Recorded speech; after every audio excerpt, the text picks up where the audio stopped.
दुर्घटना हुआ हमारे यहाँ, हाईजैक हुआ, दुर्घटना तो नहीं कहेंगे, हाईजैक हो गया, वो काठमांडू से हाईजैक हो गया। काठमांडू नेपाल में है और नेपाल से हमारा एयर इंडिया का जहाज हाईजैक हो गया। एयर इंडिया का जहाज हाईजैक हो गया, समझ आ गया कि नहीं आ गया? एयर इंडिया का जहाज हाईजैक हो गया। अब समझो ध्यान से, ये जहाज कैसे हाईजैक हुआ। अब पाकिस्तान इसमें इन्वॉल्व था।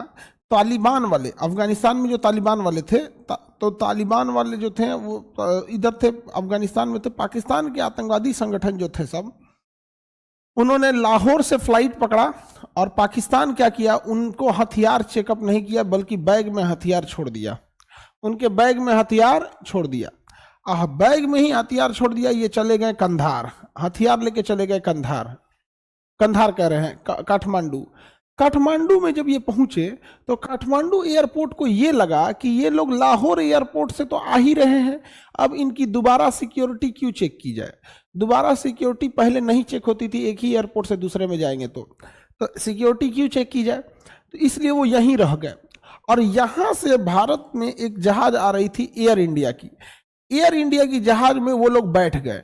एयर इंडिया के जहाज में जब वो लोग बैठ गए तो उनको इजीली एक्सेस मिल गया, क्योंकि काठमांडू को लगा कि ये लोग तो पहले से एयरपोर्ट में हैं, जब लाहौर से आ रहे हैं तो लाहौर से तो चेक होके ही आ रहा होगा, इनको क्यों चेक किया जाए। और ससुरा अंदर अंदर हथियार लेके एयर इंडिया के जहाज में बैठ गए। अब एयर इंडिया की जो जहाज थी वो दिल्ली के लिए चली, जब हवा में आई, जैसे नेपाल का एरिया क्रॉस की उड़ गई, तो इन्होंने हथियार निकाले और हाईजैक कर लिया जहाज को हाईजैक कर दिया। एक व्यक्ति था जिसकी नई नई शादी हुई थी, एक दो हफ्ते शादी की हुए रहे होंगे, वो लोग घूमने गए थे, हनीमून पे गए थे बेचारे नेपाल। रिपन कटियार नाम था उसका। उसकी वाइफ के सामने उसको चाकू मार दिया सब, यहाँ चाकू मारा सब ना, 2 घंटे बाद बेचारे की मृत्यु हुई थी, पूरा ब्लड गिर के, ताकि तड़पते रहे सब लोग, देखे कोई इंसान कुछ कर ना सके। रिपन कटियार, समझ में आ गया कि नहीं आ गया? रिपन कटियार जो था बेचारे, उनकी मृत्यु हो गई, उनकी आत्मा को भगवान शांति दे। और पूरा विमान हाईजैक कर लिया और कहा कि इस विमान को तुम लाहौर ले चलो, इस विमान को तुम कहां ले चलो, लाहौर ले चलो। तो उन लोगों ने कहा कि लाहौर तक का फ्यूल नहीं है। पायलट इतना समझदार था कि पायलट ने कहा कि लाहौर नहीं जा सकती है, उतना फ्यूल लेके नहीं भरा गया है। तो कहा कि कितना भरे हो, तो कहा कि अमृतसर तक जा सकता है, अमृतसर के बाद फ्यूल लेना पड़ेगा। तो इस जहाज को अमृतसर में रुकवाया गया। अमृतसर में जब ये जहाज रुका तो अमृतसर में जहाज 2 घंटे तक रुका। भारत के विशुद्ध बैल पुलिस अधिकारी, उस समय के भारत के विशुद्ध बैल पुलिस अधिकारी या सुरक्षा में लगे लोग, उन लोगों ने यहां कुछ नहीं किया 2 घंटे तक। 2 घंटे तक इस जहाज में फ्यूल नहीं भरे। जानते हैं क्यों? बैल सब, उनका कहना था कि पायलट कह रहा था कि फ्यूले नहीं है। अरे भैया, पायलट के खोपड़िया पे बंदूक तलले है और वो झूठे बोल रहा है ATCC, we have no fuel, please refuel, please refuel. वो क्या कह देगा, ये फ्यूल है, ये है, आतंकवादिया के वजह से ना हम बोले हैं कि फ्यूल नहीं है। विशुद्ध बैल सब, कुछ नहीं किया सब। अरे बैला सबको चुपचाप काठमांडू एयरपोर्ट पे फोन करता सब कि जहाज में पहले कितना फ्यूल था और कितना फ्यूल बाद में भरा गया। समझ, उस समय कॉकपिट खुल जाता था, 1999 की बात है, 1999 की बात है, कॉकपिट खुल जाता था। कॉकपिट को बना गया 2001 के हमला के बाद, कॉकपिट को लॉक करने की व्यवस्था रखा गया।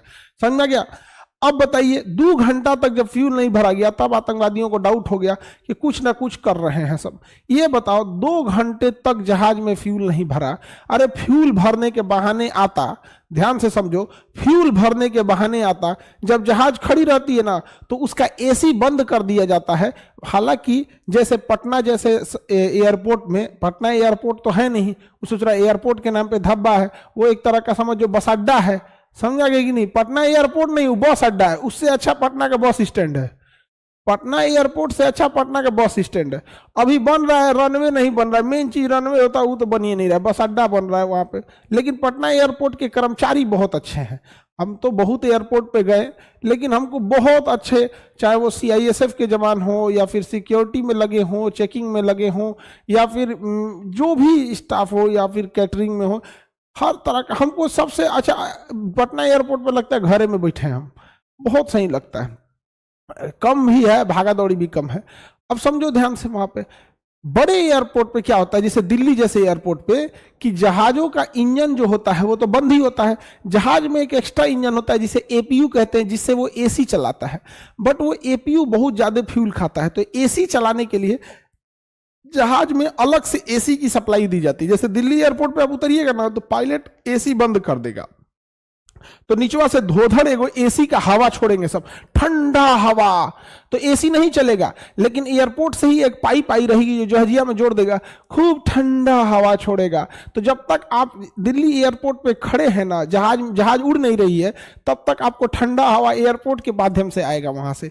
अभी बताओ मित्रों, आप बताओ कि उस ठंडे हवा में बेहोशी का हल्का सा गैस मिला के अगर हम लोग छोड़ देते, तो उस जहाज में आदमी भी बेहोश हो जाता, कॉकपिट में पायलट भी बेहोश हो जाता, और आतंकवादी चचा वो भी बेहोश हो जाते, चाचा भी बेहोश हो जाते।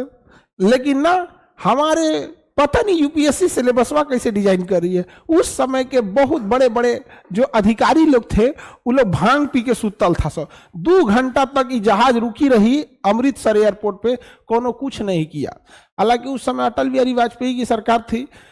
अब इसमें अटल बिहारी वाजपेयी क्या करे, ये तो अधिकारियों का चीज है। चंट आदमी होना चाहिए, चंट।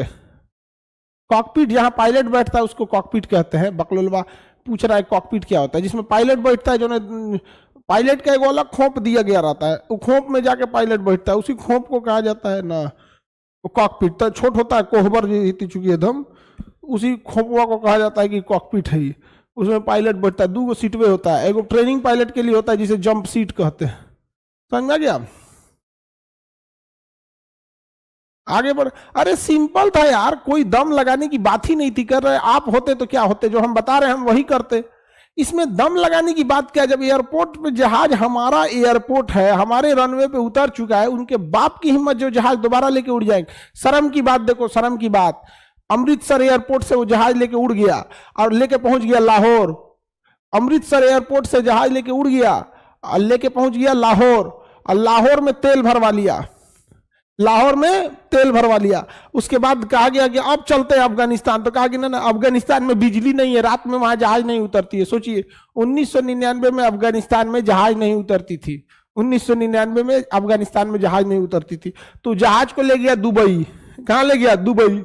तो अब भारत के लोग कह रहे हैं दुबई सरकार से, मुझे कमांडो कार्रवाई करने की अनुमति दीजिए। कमांडो कार्रवाई देगा दुबई? कमांडो कार्रवाई की अनुमति? एयरपोर्ट पे बम धमाका हो जाएगा, उसका एयरपोर्ट तबाह हो जाएगा, 2 दिन तक एयरपोर्ट बंद रहेगा, उसको कितना लॉस होगा। काहे को देगा कोई कमांडो तो करने की तैयारी? आपके यहाँ 2 घंटा बैठल था, आपके यहाँ के अधिकारी लोग सुतल थे, लोग भांग पी के। भारत को अंग्रेजों से ज्यादा खतरा, अपराधियों से ज्यादा खतरा भारत के अधिकारियों से है। भारत को जितना मुगलों ने नहीं लूटा, जितना अंग्रेजों ने नहीं लूटा, जितना अपराधियों ने नहीं लूटा, उतना ज्यादा इन अधिकारियों ने लूट लिया। समझ में आ गया कि नहीं आ गया? एकदम लूट लिया। समय आप ऐंठ में रहता है, ऐंठ में। सर उस टाइम सब नींद में था, सब अधिकारी सब। हाँ बाबू, पता नहीं कहां था सब, सोचा तूने। अब यहां से बात जब सुबेरे हुआ तो ये जहाज चली गई कंधार। अब जहाज को ले आके पार्किंग में खड़ा कर दिया अफगानिस्तान में। अब उसके बाद होता है तांडव शुरू। अफगानिस्तान में खड़ा कर दिया जहाज को और कहा कि जितने खूंखार आतंकवादी भरे हैं दिल्ली के जेल में, उन्हें छोड़ा जाए। और उन लोगों ने भारत से खूंखार आतंकवादियों को छुड़वा लिया, दिल्ली से खूंखार आतंकवादियों को छुड़वा लिया। अब आप बताओ, खूंखार आतंकवादियों को दिल्ली से इन ससुरों ने छुड़वा लिया और हम लोग छोड़ दिए। और ताज्जुब की बात जानेंगे, अजीत डोभाल साहब गए थे। जो अजीत डोभाल साहब हमारे नेशनल सिक्योरिटी एडवाइजर है ना, यही गए थे आतंकवादी सबको वहां नेगोशिएशन कर रहे थे।